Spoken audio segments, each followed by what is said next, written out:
on a fait. On remarque chaque année qu'avec la croissance démographique et les changements de climat, que c'est de plus en plus difficile pour les pays de pousser suffisamment de nourriture pour nourrir les citoyens.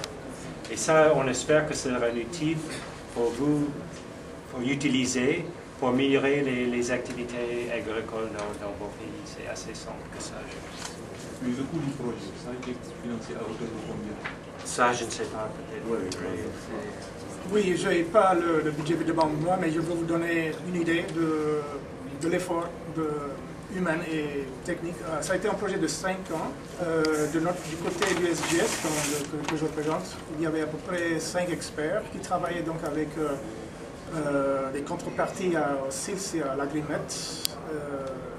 Là aussi, autour de 5 experts.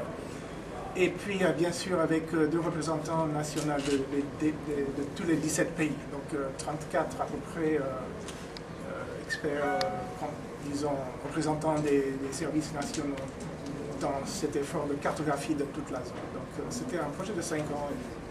C'est ça. Je aussi pourrais ajouter que dans l'Atlas, vous savez, les cartes montrent l'évolution depuis les années 70, n'est-ce pas? Et il y a beaucoup d'évolutions. Et c'est vrai qu'on peut parler de la dégradation, la déforestation, l'extension des cultures, la perte des savanes. Mais en même temps, cet atlas et même le projet, il y a beaucoup de cas de succès dans chaque pays. Il y a beaucoup de cas de succès dans de bonne gestion de ressources naturelles, de conservation des eaux, des sols. Et il y avait une question, par exemple, sur la dégradation des sols, la sensibilité des sols, les défis qu'ont les agriculteurs face à ces problèmes de sol, de fertilité. Il y a énormément de succès aussi que nous avons mis en évidence.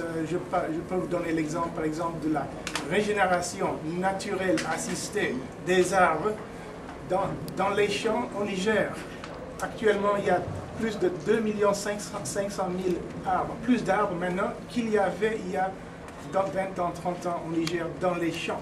Ça, c'est donc un peu comme le parc arboré que vous avez dans le bassin arachidier au Sénégal. En Niger, c'est un nouveau parc arboré qui est en train de se développer sur 5 millions d'hectares. On voit la même chose sur la plaine du Sénégal au Mali et la même chose dans le Yatenga et le Bambou. Et Samatenga au Burkina. Donc il y a des cas de succès. Il y a des cas de succès aussi dans la cogestion des forêts en Guinée, par exemple. Il faut voir ça aussi. Donc il y a de l'espoir. Donc ça c'est important aussi. Le défi c'est comment mettre à l'échelle ces succès. Parce que de toute façon, les documents sont là. Il faut voir la réforestation sur les îles du Cap-Vert, à l'île de Saint-Antin, très impressionnant. Beaucoup plus, il y a des forêts maintenant qui n'existaient pas il y a 50 ans. Ça se voit dans les images et nous avons un peu mis en évidence ces succès. Merci.